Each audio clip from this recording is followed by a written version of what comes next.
Oui, oui. Abyumvise. wabyakira bite ku giti cyawe? Ndagira ngo mbanze mfate n'uyu mwanya mwihanganishe. Ntabwo tuziranye, ntabwo tugirana kontakte, uretse kuba nshobora kumukurikira like online ku biganiro yakoze. Kandi nkunda uburyo akora, nkunda uburyo yitwara muri kariyeri ye, ndabikunda. So ndagira ngo muhe pole, vraiment ndagira ngo muhe pole kuri accident yagize, yihangane. Ni ibintu bibabaje cyane kubona umuntu uriya ufitiye akamaro igihugu, ufitiye akamaro abanyarwanda, ashobora kuba ari mu gihe cy'ububabare nka kiriya, aho kugira ngo abantu bifatanye nawe, ahubwo babihindure like inkuru yo kugira ngo bacuruze, yo kugira ngo bashake amaviyu. Ibintu mbona yuko bitari gutanga urugero rwiza ku bantu bari muri social media, muri showbiz. Ntabwo nzi imikorere n'imigenzereze, ariko ntekereza yuko ubundi abantu bakwiye to create like positive mind ku byo basangiza abanyarwanda cyangwa abatuye isi. N'inkuru umuntu wese ateguye akaba ari inkuru iri bugirire akamaro abayumva, akamaro kandi mu buryo buri positive. So ndagira ngo mwihanganishe, mubwire ko nubwo ari guhura n'ibintu bisa n'ibimunyeganyiza, bisa n'ibishaka kwangiza izina rye, ariko afite abanyarwanda benshi cyangwa abatuye isi benshi, nanjye ndimo, tugukunda, tugukurikira, twaprisiya ibintu ukora, tubiha agaciro, kandi turi muri kote nziza yo kutakira ikibi umuntu ashobora guhagurukira kuzana kugira ngo asenye kariyeri yawe cyangwa yanduze izina ryawe.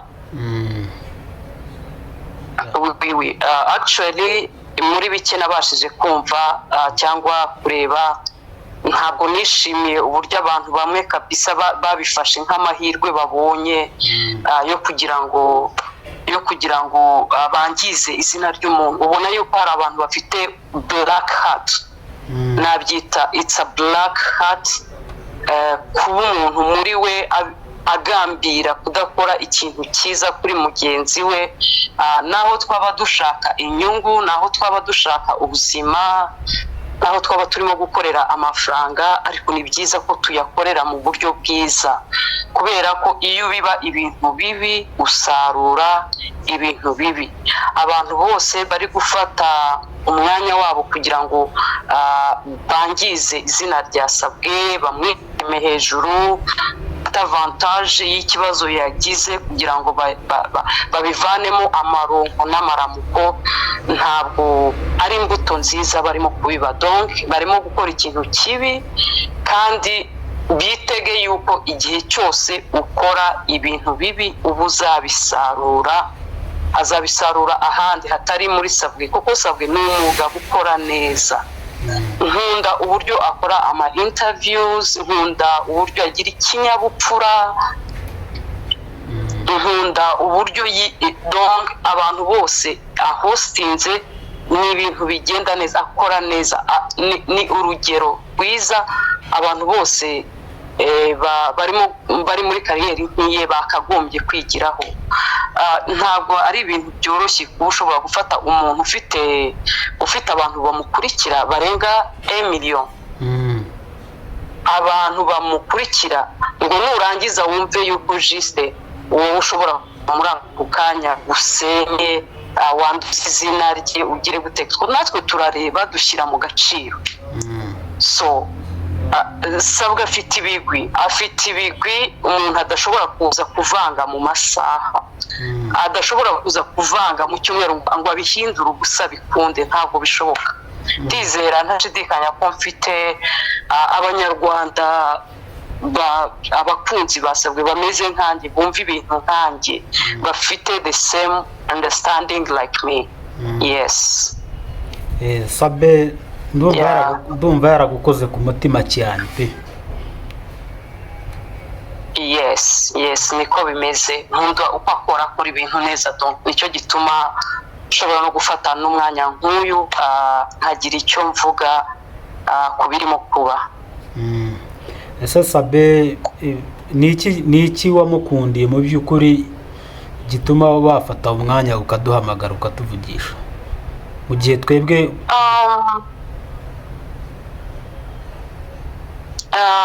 mu by'ukuri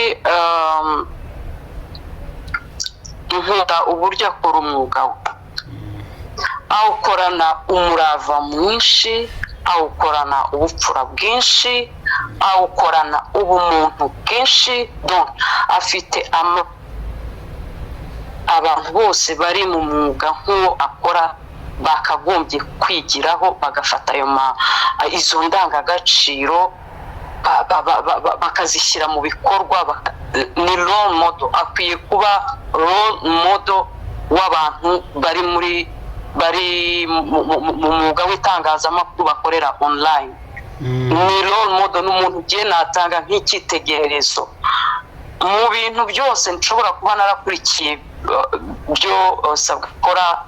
Sindumva asebya abantu, sindumva asenya abantu, sindumva yinjira mu buzima privé bw'abantu. Donc akora ibintu, agira focus ku bintu kandi bigirira umumaro abanyarwanda. Kimwe natangaho urugero rwose gituma mbonereho n'akanya ko kuba ndashimira Murungi operation yakoze kuri Dr Kanimba. Dr Kanimba muri by'ibyo yarakoze, ako iyo ni operation yafashije umutima wanjye. Kanimba n'umuntu, Dr Kanimba n'umuntu ufite akamaro gakomeye. Dr Kanimba n'umuntu ufite akamaro gakomeye ku banyarwanda, ufite impact ikomeye yagize ku banyarwanda. So kuba kiriya kintu Murungi yarakigizemo uruhare ku buzima bwa Kanimba, uyu munsi Kanimba akaba ari muzima, ni ikintu cy'indashyikirwa, ni kimwe mu mateka yakoze. It's a legacy, afite legacy. So uyu munsi biragoye kuba umuntu nk'uwo ushobora kuba afite impact ikomeye ku banyarwanda, umuntu agambira ikibi. Nibaza ko iriya video basohoye buri muntu yakayivanyemo inkuru ivuga ngo amakuru ni meza. Mwebwe muri diaspora murakurusha iki? Tumeze neza, nta kibazo. Uri muri diaspora Rwanda rufite ubushyuhe bwinshi. Ubushyuhe bwinshi. Oui, muri iki gihe hari ubushyuhe bwinshi, ariko buriho buragenda burangira. Winter is loading. Rwanda rufite diaspora nyinshi. Uri muri diaspora? Najyemba Belgique. Belgique cyangwa Ububiligi? Yego. Mu minsi isize rero hari Yes. Mu minsi isize rero hari inkundura yabaye yo isa nkaho yo kwataka umunyamakuru Sabe. Ese irankundura wanagize n'igitekerezo cyo kugira ngo tuvugishe uduhereze ibitekerezo byawe ukuntu wowe wafashe reaction z'ibyabaye kuri Sabe? Oui, ubundi ntabwo mba muri social media cyane, ariko Sabwe ni umuntu iyo mfite akanya nshobora gukurikira ibiganiro bye. Sabe?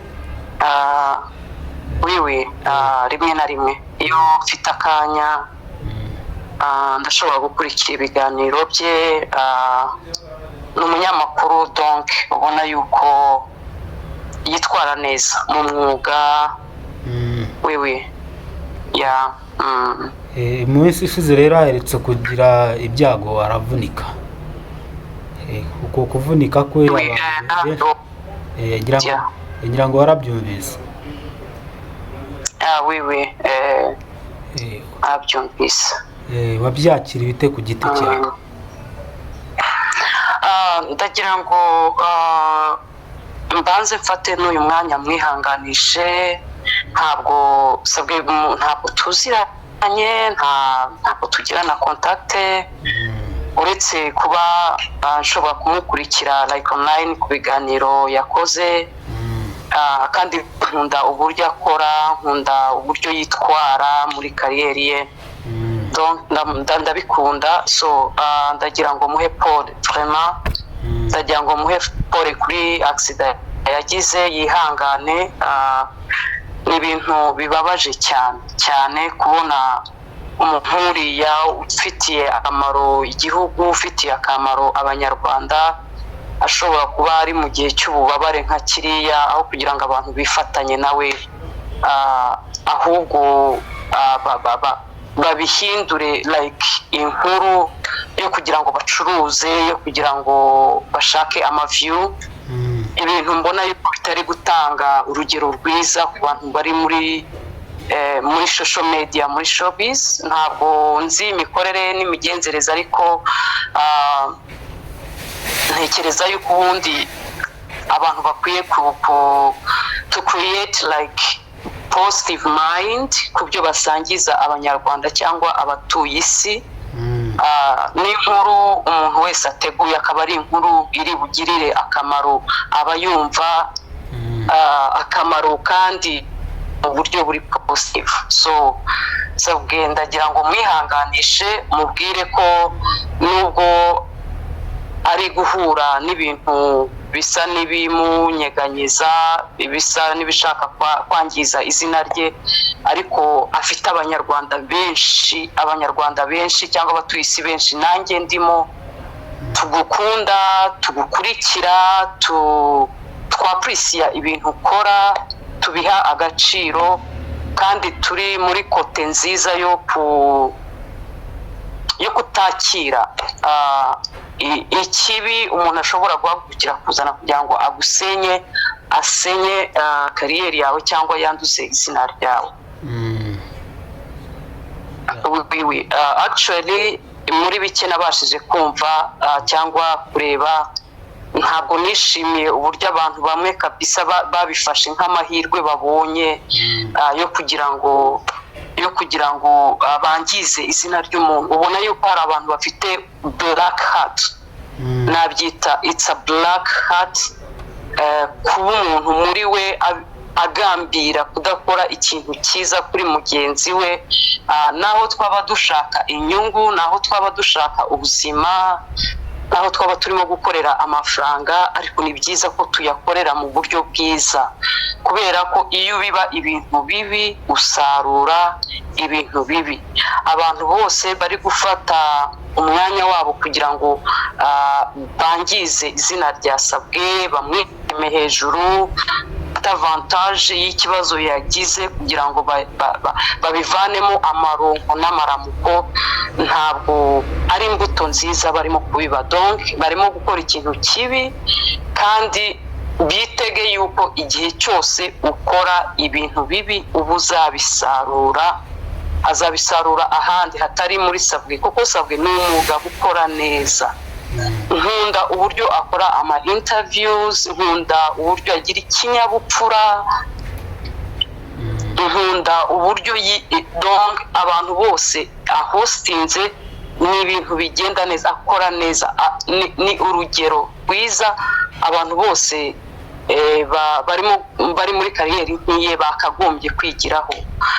Ntabwo ari ibintu byoroshye kuba ushobora gufata umuntu ufite abantu bamukurikira barenga 1 million, abantu bamukurikira, ngo nurangiza wumve yuko juste wowe ushobora muri ako kanya gusenye, wanduza izina rye, ugire guteka. Natwe turareba dushyira mu gaciro. So sabwa afite ibigwi umuntu adashobora kuza kuvanga mu masaha, adashobora kuza kuvanga mu cyumweru ngo abihindure ubusa bikunde, ntabwo bishoboka. Ndizera ntashidikanya ko mfite abanyarwanda abakunzi basabwe bameze nkanjye, bumva ibintu nkanjye, bafite the same understanding like me. Yes. Sabe ndumva yaragukoze ku mutima cyane pe.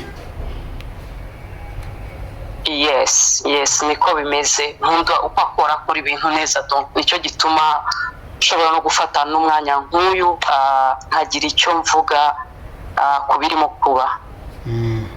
Ese Sabe niki wamukundiye mu by'ukuri gituma wafata umwanya ukaduhamagara ukatuvugisha mu gihe twebwe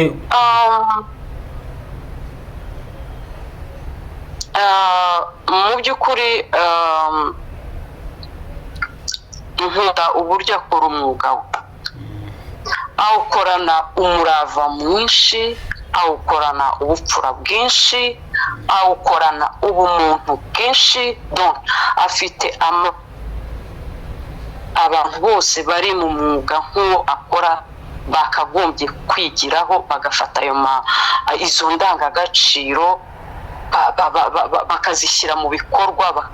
Ni role model, akwiye kuba role model w'abantu bari mu mwuga w'itangazamakuru bakorera online.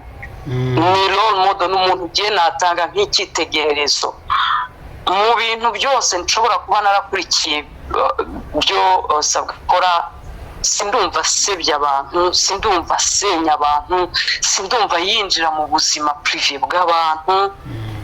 Akora ibintu, agira focus ku bintu kandi bigirira umumaro abanyarwanda. Kimwe natangaho urugero rwose gituma mbonereho n'akanya ko kuba ndashimira Murungi operation yakoze kuri Dr. Kanimba. Dr. Kanimba muri by'ubu yarakoze ako iyo ni operation yafashije umutima wanjye. Kanimba n'umuntu, Dr. Kanimba n'umuntu ufite akamaro gakomeye. Dr. Kanimba n'umuntu ufite akamaro gakomeye ku banyarwanda, ufite impact ikomeye yagize ku banyarwanda. So kuba kiriya kintu Murungi yarakigizemo uruhare ku buzima bwa Kanimba, uyu munsi Kanimba akaba ari muzima, ni ikintu cy'indashyikirwa, ni kimwe mu mateka yakoze. It's a legacy, afite legacy. So uyu munsi biragoye kuba umuntu nk'uwo ushobora kuba afite impact ikomeye ku banyarwanda, umuntu agambira ikibi. Nibaza ko iriya video basohoye buri muntu yakayivanyemo inkuru ivuga ngo Murungi yagize accident, tumwihanganishe, sure, tumusengere, twifatanye nawe muri accident yagize. Ariko ntabwo byaba umwanya wo kuvuga ngo mbonye amahirwe yo kugira ngo mpimbe inkuru. Ngewe ndayita amakuru yo guhimba, yo gusebya izina ry'umuntu. Sinshaka kwinjira muri detaye, sinshaka kuvuga n'amazina y'abantu, sicyo cyatumye nkora iki kiganiro. Ariko mu by'ukuri n'amategeko afite icyo yabivugaho. Abo bantu bibaye ngombwa banakurikiranwa kuko ni harassment, kandi harassment ntabwo yemewe, ifite amategeko arebana n'icyo cyaha. Igihe umuntu yibasira undi nta mpamvu shingiro afite, umuntu wese wareba ifoto, uretse ko nta n'ushinzwe kwinjira muri detaye, ariko ifoto iragaragaza umuntu wagize accident. So gufata ifoto iri kugaragaza umuntu wagize accident, hanyuma abantu bakayidivelopa bakaremamo izindi nkuru zimusebya, inkuru zizana zangiza kariyeri ye, inkuru zishobora kumusenyera urugo. Icyo ni icyaha gihanirwa n'amategeko. Icyo ni icyaha ntekereza yuko akurikiranywe cyangwa ubikora wese aramutse akurikiranywe yabihanirwa. Kuko ni attack, ni attack. So ntabwo rero byemewe. Ifoto ikirimo igaragaza tuyiverifiye cyangwa video, iragaragaza umuntu wagize accident. Ibindi byose bitandukanye n'umuntu uri ku muhanda wagize accident ntabwo byafatwa nk'ukuri. Ndagira ngo mbwire n'abanyarwanda bose bari bugira amahirwe kumva iri jwi cyangwa barimo gukurikira ibibera kuri social media, bakoreshe ubwenge, be gukoresha amarangamutima, ahubwo bakoreshe ubwenge. Ifoto iragaragaza cyangwa video iragaragaza umuntu uri ku muhanda wagize accident, ari we sabwe barimo kuvuga. Ikigaragara ni accident yabereye ku muhanda, by'umuntu kuvuga ngo yasimbutse igipangu. Nta foto turi kubona umuntu ari mu kirere, nta niyo turi kubona umuntu asimbuka, nta niyo turi kubona umuntu acyurira. Ibyo byose bigomba kuba none of our business. Aho yavaga, aho yajyaga, icyo yakoraga, ajya gukora accident byari bimeze gute, it is none of our business. Yego, ubwo rero abantu bihaye inshingano zo gusesengura,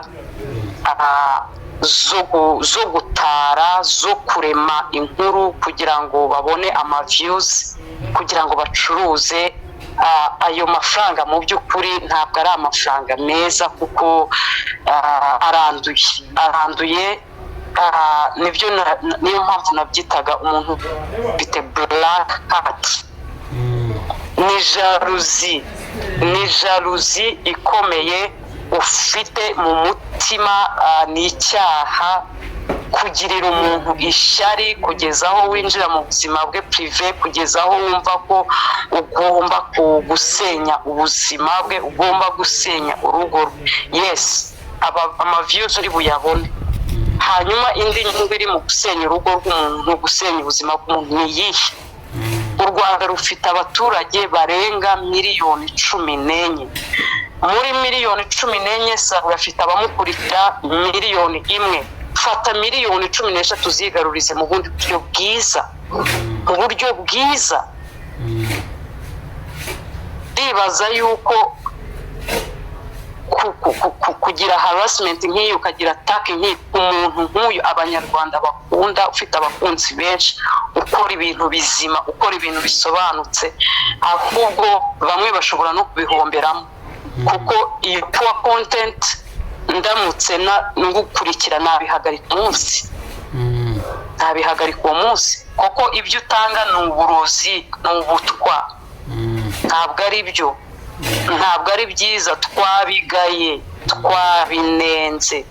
Abantu barimo kubikora turiho turabanenga. Yes, murakoze. Hanyuma abenshi bishimiye ibyago yagize yuko yakoze accident akavunika. Abantu benshi rwose barabyishimiye. Ese wowe abantu bishimiye ibibazo undi yagize wabavugaho iki? Ni bibabaje cyane, ni ibintu bibabaje cyane, ariko ikintu kimwe nabibutsa rwose, abantu bose bashobora kuba bishimiye situation Murungi arimo ubu ngubu, nabibutsa yuko uyu munsi niwe, ejo nibo. Ibyo babibike mu mutima, babizirikane ko uyu munsi niwe, ejo nibo. So rero niba utekereza yuko kwishimira ikibazo mugenzi wawe arimo ukakivanamo inkuru yo kumusebya yo kumusenya kugira ngo abantu bamutakarize icyizere, abantu bakweshoninge ibyo akora, ndagira ngo nkubwire ko ibyo uriho ubikora wese, ndabwira ubikora wese, ntabwo ari impamvu z'amafaranga, ntabwo ari impamvu z'amavyusi, ahubwo ni impamvu zo gukora umwuga neza. Hari abantu dukurikira bamwe na bamwe bakora nkaho batigeze bakandagira no ku ishuri n'umunsi umwe, nkaho batigeze bakandagira no ku ishuri, kuko ntibazi like qualifications cyangwa se ibiranga umunyamakuru nyawe ni ibiki. Ugombye kuba ibintu byose ukora ari ibintu bizana positivity, bizana positive vibes, bihindura ubuzima bw'abantu, bitica ubuzima bw'abantu. Yes, ndagira ngo ngereho yuko abumva yuko bayigize inkuru yo gucuza bigaye mu mutima, avuga ati ndigaye kabisa, ndigaye, kandi natwe turabagaya, turimo turabagaya, kandi ndashimira n'uburyo mu rugi ariho arabyitwaramo kugeza uyu mwanya. Sindumva ijwi rye, uburyo arimo arabyitwaramo nabyo ubwabyo ni yindi compliment, positive compliment, igaragaza maturity afite, igaragaza udahangarwa afite, igaragaza uburyo akora ibintu neza. Ibyo byonyine nabyo nibabivanemo isomo. Niyo mpamvu nkubwira ngo he is a role model. Yes, bakoze cyane. Hari iriya videwo yacicikanye akenshi, abantu bavuze bahise bamuciraho iteka, baravuga bati avuye gusambana, bitewe n'umuntu bamushinjaga ko bari kumwe. Abantu bo bahise bafata umwanzuro, baravuga ati nta handi avuye, nta handi.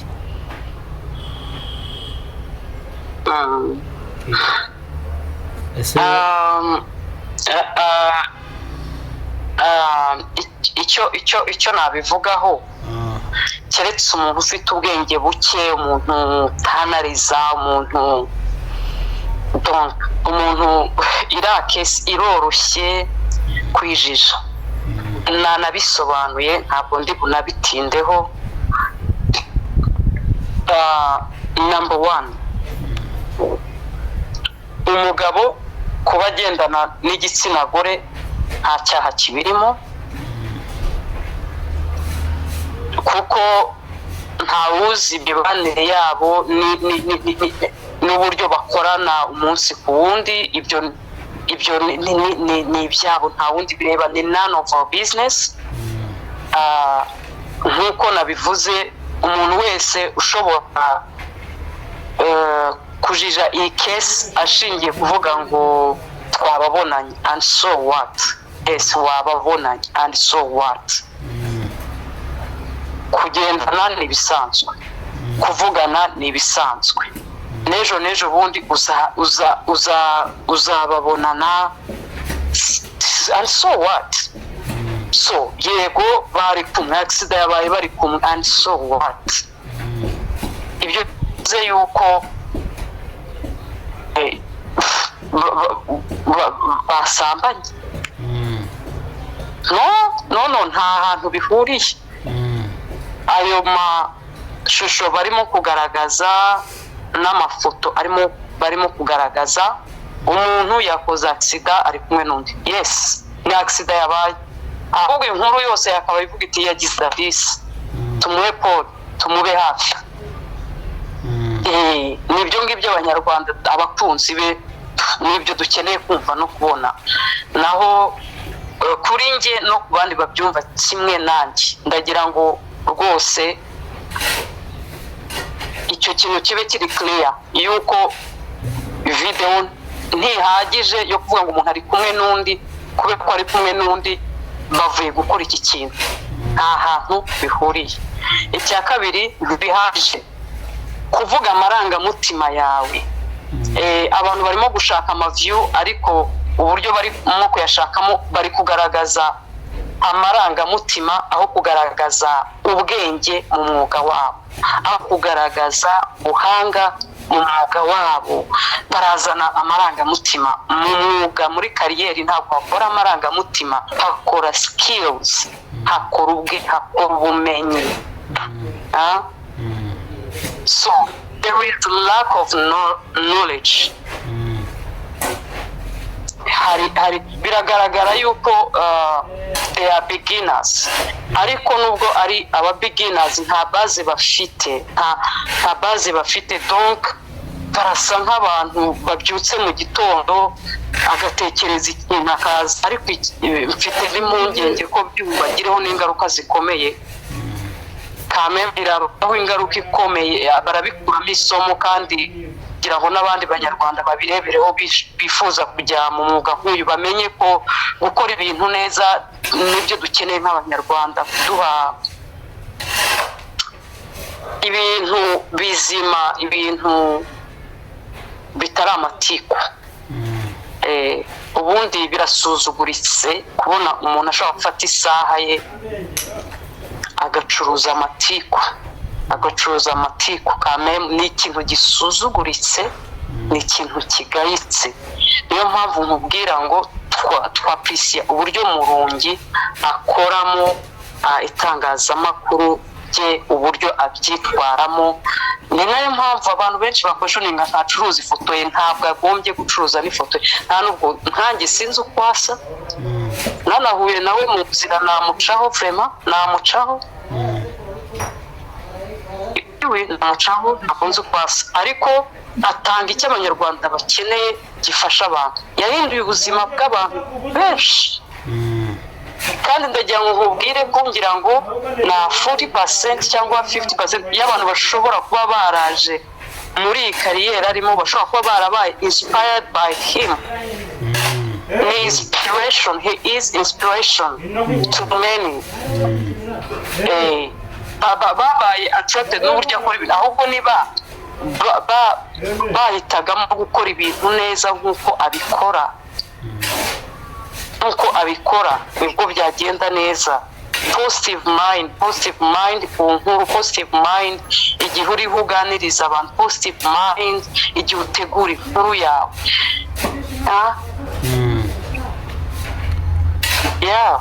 Yes. Nabaye banyamakuru bagukora ku mutima bandi usibye wenda Murungi Sabin?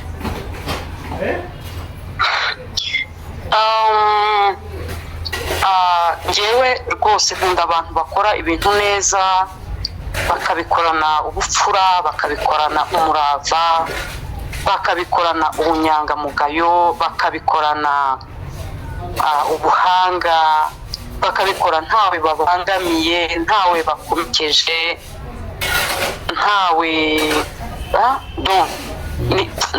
nibwo buryo bukwiye. So kuri Sabwe ngira ngo ari igihe njya ngerageza gukurikira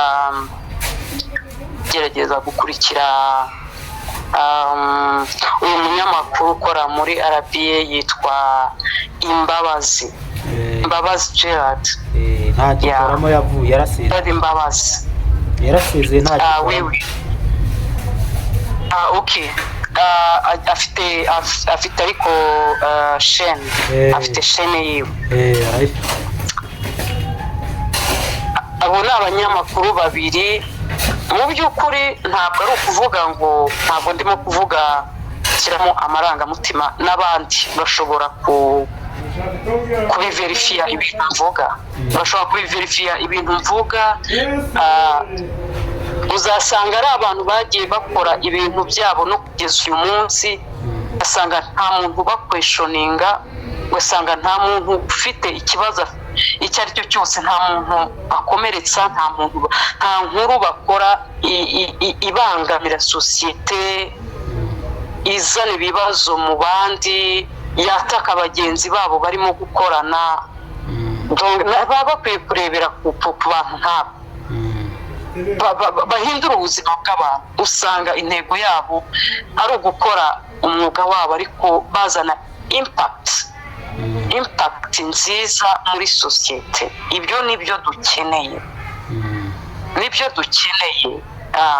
dukeneye kandi tutirengagije indangagaciro zacu nk'abanyarwanda. Ntabwo dukwiye gukora ibintu ibyo dukora byose dutama indangagaciro zacu. Indangagaciro, uburere, iyo uriho ukora ibintu nabi, iyo uriho kariyeri yawe uyikiniramo, number one, abantu babona ko nta bumenyi ufite. Number two, abantu babona ko nta ntego nziza ufite. Number three, abantu babona yuko nta burere ufite. Kandi ibyo ndiho nkubwira nibyo biguhesha kugira abakunzi, kugira abafana, kugira abakwemera, kugira abakumva, kugira yes, yeah. Dusoza rero tugana ku musozo, iminota watugeneye ikaba irimo kugenda irangira. Ni iki kiri ku mutima wakwibutsa abantu bakoresha imbuga nkoranyambaga?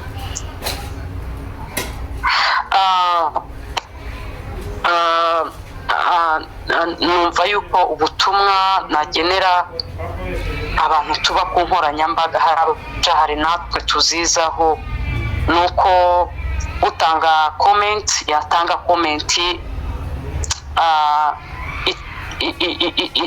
itazana ikibi mu buzima bw'umuntu. Ni byiza ko mbere y'uko twandika, mbere y'uko tuvuga, tubanza gutekereza ingaruka bigiye kuzana ibyo tugiye gusohora. Abakoresha imbuga nkoranyambaga nabo ni byiza ko bafata umwanya uhagije wo gutekereza kuri content bagiye gutanga.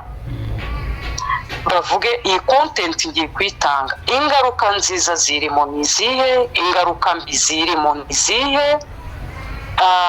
Ntabwo ari byiza yuko uvuga uti ewa ngiye kubona ama views, ngiye kubona I don't care. You have to care. You have to mind what you're giving. You have to mind about your content. Kuko ni byiza yuko ibyo dukora bizana positive impact. Ibyo bigombye kuba principle kuwandika kuri social media, kubayikurikira no kubagira ibyo baduha. Tugombye kugira principle ya positive impact nyuma yo gutanga content. Natwe tuyakira, tugombye kuba dufite iyo principe. Ntekereza yuko tukiriho byadufasha. Ni iki wakwisabira leta?